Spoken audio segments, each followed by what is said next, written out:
It's intermission time. It's great to get out to the movies. I'm Megan. I am the host of the Intermission podcast, produced by The Synagogue. And today we have James DeMonaco on the show. James, can you introduce yourself to the listener, who you are, what you do? Sure. My name is James DeMonaco. I'm a filmmaker, writer, director. I'm mostly known for the Purge movies, but now I have a new movie that I'm talking about called The Home, starring Pete Davidson. It's a psychological horror film, opening July 25th. I was going to say it's funny timing with Pete Davidson because he's everywhere right now because he's having a baby, right? Yeah. I knew first. No, I didn't know first, but I knew a while ago, which is because Pete and I we go way back. We knew each other from the neighborhood here in Staten Island. So yeah, that's what I was going to say. You both are from Staten Island. Yeah. He grew up, his mom's house is like half a mile from my mom. So pointing now, oh, cool. I live in between. So I'm like, Mom. Are you still there? I'm still there. Yeah, I'm still here, oddly. Yeah. I'm still in Staten Island. Cool. He's moving back, so he's coming back too. We all leave and we come back. I don't know what it is about this place that draws us back. Well, that's a good sign that you guys love where you grew up. Yeah, it's a love-hate thing with me. I'm not going to lie. It's love-hate. It politically has changed quite a lot here. I don't want to get into politics, but So I have my wife and I and daughter. We have a place we're lucky to have a place in Manhattan to kind of balance kind of the Staten Island Manhattan thing. Manhattan, yeah. Great Italian island, but Manhattan has other cuisines. And now my daughter goes to school in Manhattan, so we're there. We're in Chelsea a lot, but no, Staten's great. Very cool. It was a great place to grow up. So yeah. And then before, obviously, we're going to talk about your movie later, but like you said, people most notably know you from The Purge. Yeah. The Purge first came out in 2013. The franchise, there was multiple movies and then TV shows. Yes. Which is crazy. You created such a world. I wanted to ask, obviously, I'm sure you're sick of talking about this franchise, but what was the inspiration just for that? And was that your first main project? Yeah. Well, no, I mean, I've been writing. I was first a writer in Hollywood for years. I have that here. Yeah, you wrote Jack. I wrote Jack, yes, which was a strange start to my career. So I started with this kind of sweet comedy that I wrote with a buddy at film school. And he was supposed to direct it, and then somehow, I won't get into this very long story, but Francis Ford Coppola directed. So it was a very strange start. It was also not my forte. I was writing it for my friend, who was a very Chris Columbus kind of director, whereas I was always crime and horror, action, sci-fi. That was my kind of thing. So my entrance in, my ticket in, which was the Jack script, was not what I kind of did. It was not my wheelhouse. So I was lucky then to sell a movie right after that called The Negotiator. I don't know if you remember that. Again, I'm much older than you. No, I've seen it. Oh, you've seen it? Okay, yeah. But I mean, it puts me decades back with Sam Jackson and Spacey. And so that got me going in the action world. And then I wrote the remake of Assault on Precinct 13. And it was all in, this was all writing to direct. So hopefully someone would give me the chance to direct eventually. And the people who produced Assault on Precinct 13, we didn't have a contract, but I took the job with French. I'm like, you guys got to get me to direct. If I do this, I had the rights to Assault. And they did. They helped me make my first movie, Staten Island, New York, which was with Ethan Hawke and Vincent D'Onofrio and Seymour Cassell. And then that kind of led to The Purge right after. That was very cool. Yeah, so that was the way to get to The Purge. But yeah, The Purge, it's been a 15-year journey now. But I had the idea in 2003, so I had it way back. I wrote it, I think, around 2009, I think, or 2008 was the first draft.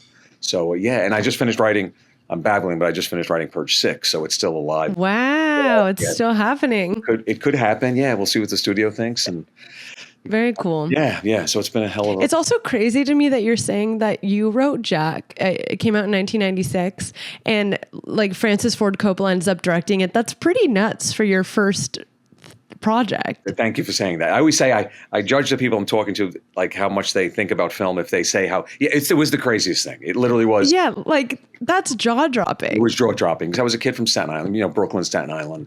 Worshipped Francis. I was a movie fanatic as a kid. Francis was probably top 3 of my heroes who, inspired me in my youth. Especially Apocalypse Now was actually, I'd say, the life-changing movie I saw when I was around 8 that made me want to direct films and get in. And here we are that we sell the script that my buddy was supposed to direct, and suddenly Robin Williams wants to do it, and then he wants Francis to direct, and they let my buddy go. And now I'm living with Francis Ford Coppola on his Napa Valley vineyard. And the fun part of it, I was still living at home. I was quite young. I was like 23, 24 when this happened. That's so crazy. And Francis would call my mom and dad, just these two, and he'd leave messages and go, where's James? I got to talk to James about the script. And I'd be out playing like wiffle ball or stickball. And how funny. They'd call me going, Francis is on the line. They still have messages, very cute. My parents are very old now. They're almost 90.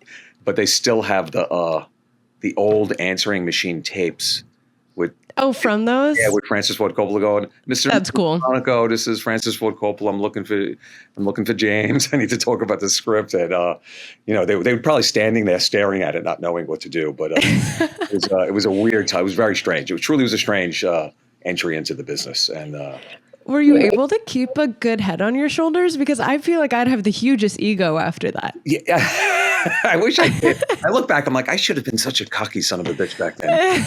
But I wasn't. I was so weird. I just wanted the movie to be good, and it was such an odd. It was so wonderful living with Francis, and he truly was a wonderful man. And his wife Ellie was wonderful, and being on the vineyard, and he had the Apocalypse Now boat again. That was my life-changing movie, on the vineyard.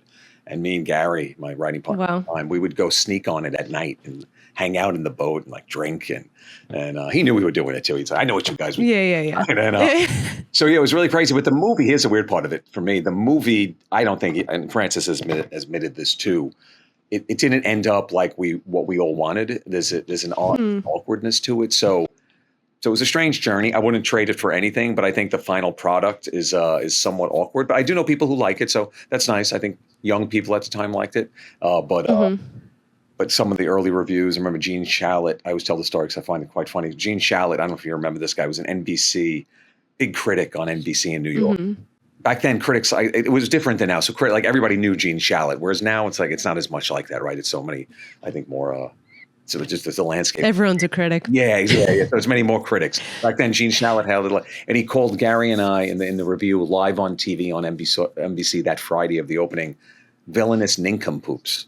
And I was like, what a great, and my phone started to ring at my parents' house, like everybody was so mad. How dare Gene Shalit call James, Jimmy D, they called me back then, Jimmy D, a villainous nincompoop. You should get that like tattooed somewhere or something. I say, right? But here's I have a comeback to Gene. When Negotiator came out, I think 3 years later, he gave it a great review.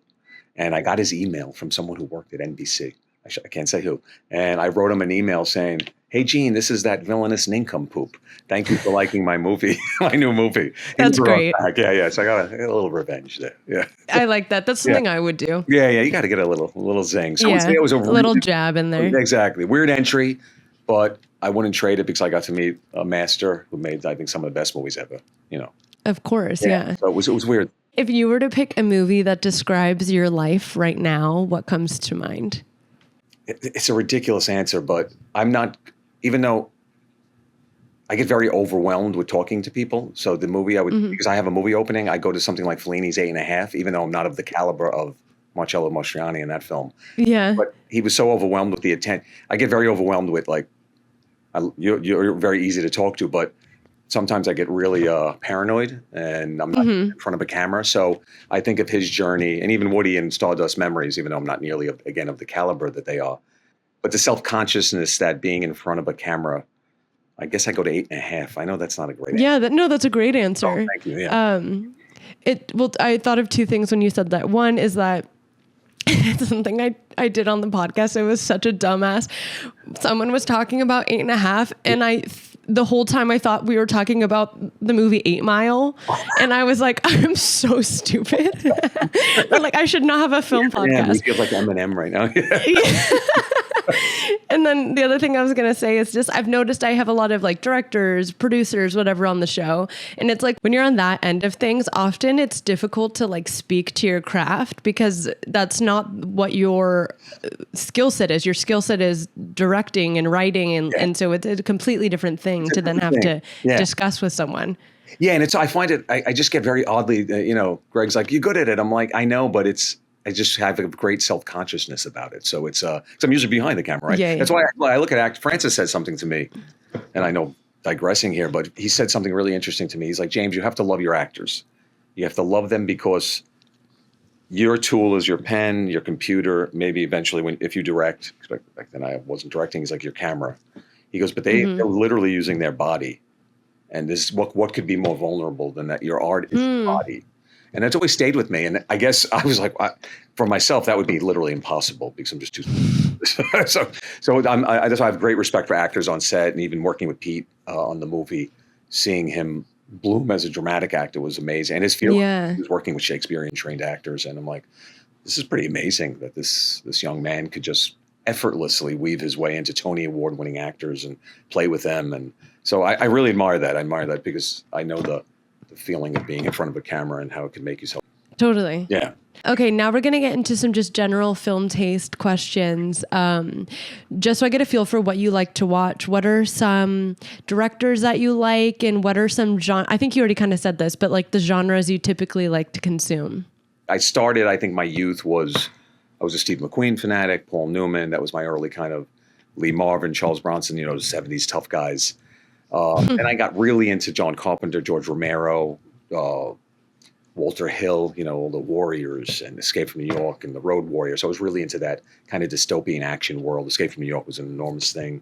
But then over the years, I think, and then I was into obviously Die Hard and all that. I've gotten really into, at some point I discovered Fellini, I think, and I started getting into European cinema. And I've always been a horror fanatic, though. That's kind of always been the consistent. Horror and sci-fi has always been a real consistent. Crime, I love a good crime movie, even though we don't make them anymore. We're not seeing great crime movies anymore. That's a great point. Right? We need more crime movies. Where are our crime movies? It drives me. Quentin. I love like an early 2000s crime. Yeah, exactly. Remember like Quentin, when I first saw Reservoir Dogs, I'm like, oh, this is what we need. And the 70s were the best time for the crime movies. And I just saw a great crime movie, actually really hard to get filmed. You got to see it, called Prime Cut. If you get it, it's very hard to find. And if you can't find it, I'm going to write it down. I got a link, which I don't know if that's okay. But it's with Gene Hackman and Lee Marvin, and Sissy Spacek, and really one of the darkest opening scenes I've ever seen in a movie in my life. Like I think it's a Michael Winner director. So anyway, so taste wise, it's really I think it's all over the place. Right now, I love filmmakers. I love Quentin. I'm a huge Quentin fan. P.T. Anderson, I'm a huge fan. I can't wait for his new movie. Obviously, I think we're all fans of those guys. Are great. But there's a director. I think I'm saying his name right. Nuri Bilge Ceylan. He's a wonderful European director. I believe Turkey. I hope I'm right up there. Maybe Hungary. But he just made a movie called The Outcry. We'll fact check it. Once Upon a Time in Anatolia, Winter's Sleep. Every time he has a movie, I get very excited. So again, I think it goes all over the place. My kind of I love B movies. I search Amazon all night for great 70s B movies, and I'm looking forward to like Panos Cosmatos. I think that Cosmatos. He did I'm waiting to his follow up to Mandy, so I can't wait to see what he does next. We had Daniel Noah who produced Mandy on the podcast. Really? That knocked me down. Crazy. Yeah, crazy, wasn't it? It just. I was talking about this recently. I found it. There's a scene in that movie that did something to me that no movie has ever done. Do you remember the scene where Cage meets up with these two guys in black leather suits? They come on motorcycles. There's something in the scene. This is going to be the strangest thing I've ever said on anything. Felt like I was encountering evil through the wall, and I never felt that. It was like, this is real evil. Like it's something. That's why I cannot wait for this. Whatever he does next, because I actually was like, he captured something I've never felt, and I watch a lot of movies as you do, and it was true. So I'm really looking forward to his next. That sentiment makes a lot of sense to me. Like that movie was very dark. Very dark. Wow. Yeah. Also, are those movies behind you or books on the shelves? This is my movies. This side my books. Yeah. So that's all my. Wow, you have so many. Yeah. And this is not even all of them. We had to put some upstairs in the attic, and I used to collect. Before the streaming, I was a big collector. I still try to collect, but it's weird now that we have such access. We have it right here, so it's like I could just click a button. But I like having the DVD. There's something about something, and I came from the VHS days, so I still have a crap load of VHS that's at my parents' house. They're like, you got to figure out what to do with these things one day. So my mom actually just texted me. She was like cleaning out the house, and she was sent a photo of some VHS. I think they were either DVDs or VHS, because like I watched VHS when I was young, but most of my childhood was DVD. Right. But she was like, should I get rid of these? And I was like, no, I want them. Oh, exactly. I want to open a video site. That's my dream in life. I'd love to have like a video store / arcade. I think that'll be like a dream. Oh, I love that. I got my Pac-Man. See back over my little Pac-Man. Oh, how cool. So have you ever been to Vidiots in Eagle Rock? It's in LA. I heard it. Is that the one? That's not the one Quentin bought. I heard he bought a VHS. No, I heard he plays VHS at one of his theaters. Oh, wait, I don't think he is affiliated with Vidiots, but Vidiots is a video rental, and we do some events there, and then really? you can you can watch films, and then there's the video rental, and then down the street. I was just thinking of this because of the arcade games. It's two separate things, but often what I like to do is there's a place called Waltz in Eagle Rock, which is a block down, and it's all arcade games and then like hot dogs, beer, and wine. And so like a perfect night is like to go to Vidiot, see a movie, and then after like get a hot dog and a beer. That's the perfect and play an arcade game. Yeah, exactly. And play arcade games. Yeah. What could be better than that, right? And feel like we're in the 80s again. But no, that's actually pretty cool. You should do that next time you're in LA. I miss the video stores a lot. I remember like waiting. I'll never forget this. Like Lethal Weapon was coming out, and it was only like 3 copies. And I'd wait at the door, and everybody was walking in. Like I'd go, "You got Lethal Weapon? You bringing back Lethal Weapon?" I was waiting for someone to return, so I knew someone had to come with the return. Oh, that's funny. Rental, like someone's coming back. Yeah, they rented yesterday, and it was almost like I was dealing like you got cocaine. I was both. Yeah. That's so funny. Lethal for the weekend. So those are fun days, though. Very fun. Is there a filmmaker whose work you admire, but it's just so different than anything you'd ever do? Well, I hate to go back to this. It seems esoteric, but someone like Nori. There's 2 filmmakers, Nori Bilge Ceylan. It's very It's very cinematic, yet it's very talky. It's almost like Bertolt Brecht. It's incredibly talky. So I would probably never make that. I'm personally, I like writing dialogue, but I do like cinema that exists more in a visual space that you're telling a story visually. But his does both, and it's kind of fascinating. When you're saying talky, I think like a Celine Song movie. She just did a Materialist, but Past Lives. Yes. Those are very talky. Yeah. Yeah. Yeah, I get that. That makes sense. Yeah. Nori Bilge, he's a wonderful filmmaker. There's also another filmmaker named Arnaud Desplechin. He's a French filmmaker. He also makes talkie films, but they're also very cinematic. I don't think I would ever do that. I don't know why. Yeah. Listen, Quentin films are talky, but they're also they're up my alley, though. I mean, I feel like that's more because there's crime. It's a different tone. Yeah, it's a different tone.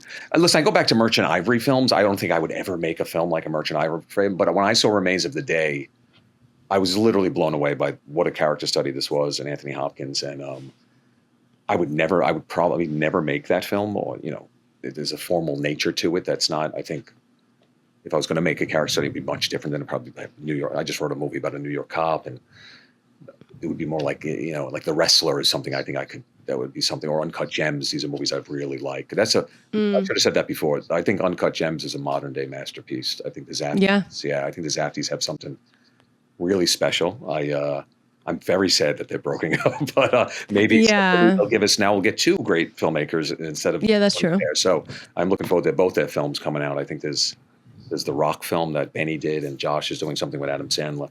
So that goes back to the previous question about what I'm watching. I do love what those guys are throwing at us. I think they're pretty damn good filmmakers. Completely agree. Are they New York? Are they from New York? They're Manhattan guys, which is very, I don't want to say that's rare, but most people you meet in Manhattan, which is kind of true of LA. I know like my agent is one of the few people I've met in LA who's actually from LA. Manhattan has a similar vibe. Like most people here are from the outer boroughs. So when you go to Manhattan, that's most people. But the Zafties grew up in Manhattan, which is kind of cool. Very cool. Yeah. I know you kind of said this about Mandy, but if you were to think of another horror movie, since that is what you like to consume, what is a horror that comes to mind that genuinely scared you? I got kind of creeped out, I think, in Eggers the Witch. There was something. There was something there in the DNA of the film. There's no particular moment that got me, but I remember he got me just in the building dread, the underlying dread. Yeah, did a really nice job, Robert. That one stands out. I'm trying to think what else scared me. I don't get scared. It's weird. I know, and it's weird because I don't sleep at all. I'm scared. I have night terrors my whole life. I still have them. So I'm kind of yeah, me too. I have night terrors my whole life. Oh wow. Oh, we gotta. Yeah, I think I view it as like, because it doesn't really bleed into the day for me, but I do wake up very like I know what just happened. Same here. But I always think like it's good material, like for anything. Absolutely. Because a lot happens in my sleep. Yeah, same here. Now I've stopped sleeping completely, but we'll talk about that another day. But yeah, my whole life I have night terrors, and now it's still. I wake my poor wife up. You know, she's like, she tries to stop it. She says there's a sound I make right before it goes really haywire, and I'm just like, oh, that's fascinating. Tries to get me to stop, but my boyfriend wears earplugs, so I don't know if like. I gotta tell you, that's interesting. I was going to say there's this movie. I still haven't seen it, but I heard it was so scary. And I've seen a lot of good commentary online. Bring Her Back. Have you seen that yet? Bring It Back to the boys who did Talk to Me. Talk to Me they did with the hand, which I thought had some scary moments. Yeah. The trailer looked great. I've been so busy, I haven't seen it. So I feel I haven't seen it either. I did like the work they did on Talk to Me. I thought there was a couple of sequences in that really got me. Oh, yeah. So you've heard it's actually genuinely scary? Yeah. My friend Shaquille, she has actually come on the show before, but she's like a self-described horror fan. And she told me that she wouldn't recommend that movie to most people. Not that it was bad, just that it was so terrifying. But she told me that I have to see it. If I'm someone that cares about films, I have to see it. So I said, okay. Oh, we got to see it then. You and I have missed it. And then she also said that like the payoff for the movie comes at like so like close to the very end that like you really have to sit through it to then feel that payoff. To get that final, which I thought was interesting. Yeah. I was hoping it would make more money for A24. I was like, when movies make mistakes, it breeds more movies. But it's oddly didn't find this audience. And sometimes you just can't figure out why, especially coming off Talk to Me, which is so, did so well. I thought Barbarian, I thought there was some moments in that had some creep to it. I thought there was, I'm looking forward to his follow-up Weapons. What else is coming out?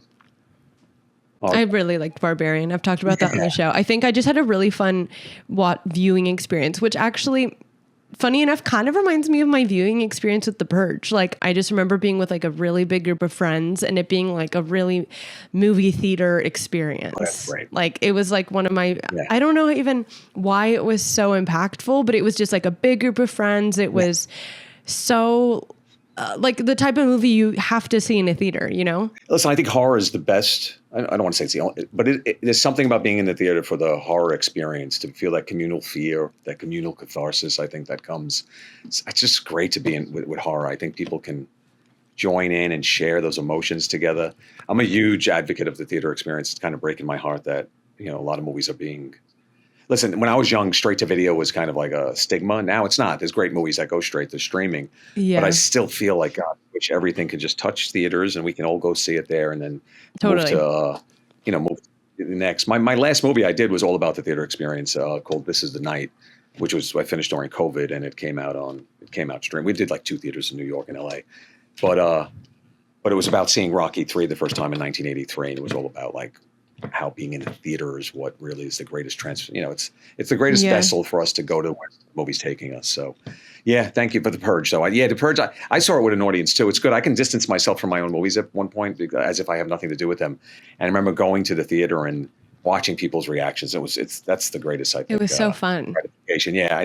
So hopefully people feel that in the home. Okay, well, good transition. Now we're going to talk about the home. Great. So the release date, what did you say the release date was for this again? July 25th. Perfect. And like you said, the cast stars Pete Davidson. I have a description of it here. The Home is a psychological horror thriller starring Pete Davidson as Max, a graffiti artist sentenced to community service at a retirement home instead of jail. There he discovers the residents and caretakers harbor sinister secrets tied to his past as a foster child. Is there anything else that you would share to describe your film? No, I think that, that's pretty good. It becomes this very haunting mystery for everyone. Yeah, that's good. I'm not great at describing it, so. And where did the premise of this film come from? It came from COVID. I was with my best friend, Adam, who I wrote it with. We're both Staten Island guys like Pete, so we all knew each other. But we were, during COVID, Adam and I were very neurotic. So our families were in remember they used to call pods, like his Yeah. or each other.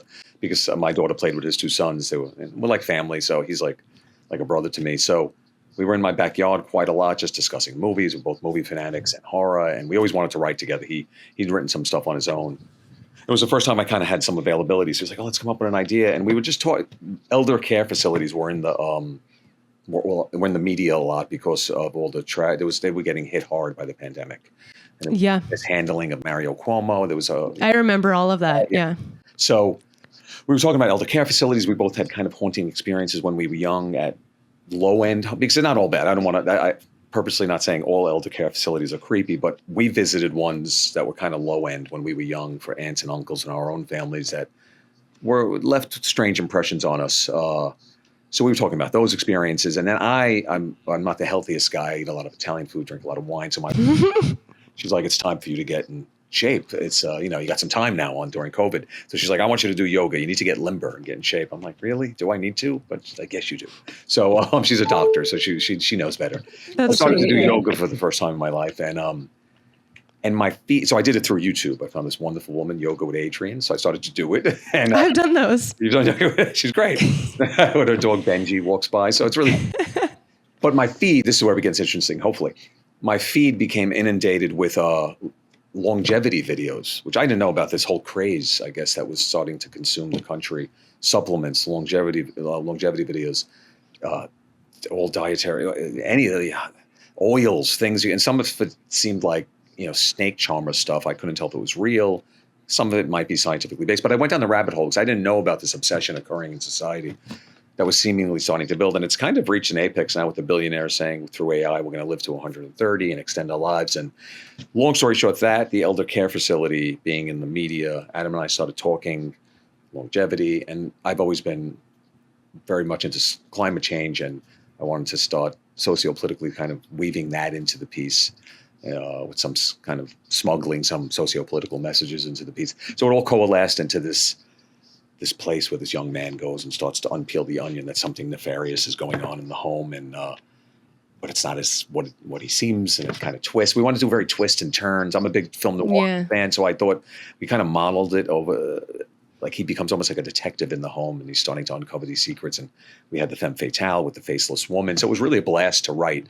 And it was so different than The Purge for me too. So that was a great like exercising different muscles. The Purge I always see as a punch in the face, and this was more of a, it was a kind of a slower burn and building dread. It was even as when we got on set and building and going into pre-production, it was a different kind of, my lensing had to be different, the camera, how we moved the camera. So that was really fun. So that was the inception of the idea. Is during COVID in the backyard, Adam and I just kind of. Very cool. Yeah.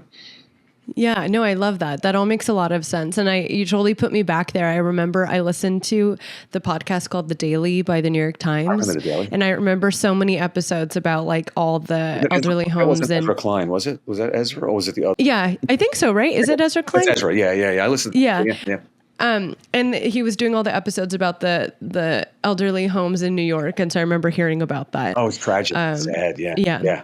So that was kind of the inception of everything. And here we are now a couple of years later watching the movie. It's so bizarre always. Every time it happens, it's such a weird thing to actually, when it comes. Yeah, because there's so much time that builds up to it. Exactly. I think I read online that Rosemary's Baby was an inspiration. Yeah. What other films did you have any like subtle nods to? I'd say Rosemary's the biggest actually one was it's one of my favorite films. It's a very bizarre film. It's was Robert Altman's Three Women. I don't know if you've seen it. It's a beautiful film, haunting film. And to me, it's a psychological horror film. I don't think other people would categorize it. But I've always found it to be this incredibly surreal. It's a tapestry of like if you've seen it, it's an elder care spa in the desert. It's very bizarre. I don't even know if it's a real place or Altman created it. Sissy Spacek's wonderful, Shelley Duvall, but it has this building dread just through his camera moves and the use of music. I would play his score on set a lot. Gerald Busby's score is really haunting, so we blast that. Cool. Gerald Busby. So I'd say Rosemary's Baby was always an influence to me when I was young. It was one of my favorite movies. Still is one of my favorite movies. The Polanski just knocked it out. But there's something in Three Women that was a real inspiration in the way he used the zoom lens. We brought back the zoom lens, my DP and I. not brought it back. It kind of disappeared from cinema for some time. I think it's coming back a little bit. I think I like it more than the dollies, especially in a horror film, because it's just the way it moves without the change of perspective, I think creates a great sense of dread in the air. So we brought that. So yeah, three women, Rosemary's Baby. There's another horror film called Let's Scare Jessica to Death. That was a big influence. What else? It was all 70s cinema. It was really based in that kind of dreadful. It was The Sentinel's another great one. If you ever saw The Sentinel, there's very creepy old people in it, and the another Polanski film, The Tenant. So they were all called, in. Then I watched it with the DVD, my DP. I showed it to the crew, all these movies, and we could try to get on the same page. What are you hoping people take away from this film? Obviously, like you said, it's so different from your other films you've done in the past, and this has its own unique tone and message. So what feeling or concept do you hope the viewer leaves with? Listen, I hope first and foremost, I'm going to sound like I'm reading this from a thing, but I hope first and foremost it's very scary and fun and does what I think good horror does. I hope it's very cathartic, and I think it builds to something that I'm hoping people really play out the build, because I think the last 25 minutes are a real blast of fun. I think there's a good twist here, which we really worked on that twist. And it's weird because I think 50% of the people see it coming and 50% don't. So it's always fun to see, hey, did you see that twist coming? Did you not, going into the third act? But I think that third act, there was an intention in the writing that I've never really cheered in a horror film. I love action films too. So I've been in theaters, and that's what my movie Rocky 3 was all about. Is like, I remember distinctly in the Rocky films, especially here in New York, I think because of the Italian-American nature of Staten Island and Brooklyn, I remember sitting in the theater for Rocky 1, 2, and 3, and people would rise up and cheer. And I've seen that in action films over the years and sports film. I've never seen it in a horror film. So Adam and I, when we were writing the script, saying, is it possible in a horror film to get people to cheer? Can we get people there? So there was an intention when we got to that third act. I don't want to give anything away, but I think unlike a lot of horror films that where they go, and sometimes they're quite depressing, which I love, we were going for something a little different towards our third act that combined some action and a cathartic kind of a payoff that might, I hope, and some audiences actually feel the need to kind of rise up and cheer for Pete on what he's embarking on at that ending. I don't want to give away, but it's very bloody, and I think it's very satisfying. So I hope we're doing something that sometimes I think action films do, which is to get people really jazzed up. Yeah. I hope they get jazzed. How fun. Yeah, it's fun. Exactly. Yeah. So, and the other thing is, listen, I don't want to be preachy. I've been too preachy, I think, in the Purge films at times. I do like smuggling some ideas into my movies. I tried to do that in Purge, and I think I went too far. I think horror is a great medium to do that. It's the best, right? Carpenter and Romero did it beautifully. So I tried to do it here. And again, I think I pushed it too far in the Purge. Here I did it more subtle, I think. But what I was trying to, without giving the movie away, you've seen it, mate, is something's happening to people in the movie. I don't want to say which group, where they're being treated in a way and something's happening to them that to me was a metaphor for what the previous generations have done to our planet. Again, I'm an advocate. I talk about climate change quite a lot. So there was a metaphor built into the movie about climate change, and I think it's subtle. But if it can spark some talking about, again, the whole movie is a generational battle. I think that's why, in a way, we cast Pete. Pete, to me, represents the youth of America in a way. It's something he embodies about youth, and putting him versus these seasoned veteran actors who represent that boomer generation. Not to put all the blame on them, but there was a lot of damage done by previous generations to the planet. So there was a metaphor I was playing with. I hope that some people see that. It'd be great if they see the kind of smuggling that I love that. But if they don't, that's fine too. Just go and have a blast. And again, that third act, I think that I hope I get some people cheering and having a really good time. Awesome. Okay, I think that is all my questions for the section on your film. Great. One thing I did think of while we were talking is the host of The Daily is Michael Barbaro. Did we say? Yeah. We said Ezra. We said Ezra Klein, but I think it's Michael Barbaro because I remember how he says his name is. That's right. Is very like ASMR. What it is? Right. Exactly. He does. Yeah. What did? No, I know that name though. I'm gonna look him up right now and see what his show, or maybe he's like co-hosts it. Yeah, Ezra. Well, he has the Ezra Klein show. He has his own show. Oh, got it. Okay. Yeah. Okay. Yeah. I know that name. There's actually a sandwich spot in Frogtown in LA that all the sandwiches are named after different radio hosts, which I think is so funny. Does it have a Sam Harris? Oh, radios. That's why he's a podcast. It has like I wonder if Ezra Klein is the one that I like. There's a sandwich I really like. Oh no, it's Ira Glass. It's Ira Glass. Okay, I know Ira. Yeah. Yeah. That's very funny. Okay, so this last little section is just a fun game. We call it Dead or Alive. And I'm going to throw out some character types and you tell me if they'd survive in your movie or get wiped out by like minute 20. Or The Purge. Okay. For your latest film, The Home. Oh, got it. Okay. So will they, the character type, and will they make it throughout the film? Yeah, will they make it? Got it. Or they come quickly. Okay. Got it. Okay, first we have an ex-cult member who just took a job at a nursing home. I think they might make it. Okay, a Lyft driver who picks up the wrong passenger at 2 a.m. One of those where they just kind of show up in the movie. They weren't even supposed to be there. Yeah, they're not making it, no. Laurie Strode from Halloween, Jamie Lee Curtis. Laurie's going to do fine. She'd be okay. A suburban dad who trains for the apocalypse in his garage, like a doomsday prepper. No, he's not going to make it. Also, I'm realizing I did kind of write these with more the Purge in mind, but I would say like just like a combination of your films. Okay, that's good. Yeah, I don't think that guy may. I think he thinks he's going to make it, but he's going to go down. Yeah. Did you see the movie Us? Of course, yeah. Yeah. The Tethered, so that family. The Tethered. And so the Tethered are the people who come. Not the people on the other side, like the more sinister ones. Yeah, they'll be fine on The Purge. Okay. Carrie White from Carrie. Oh, I love Carrie. She'll make it. Just because I like her. She'll make it. Yeah.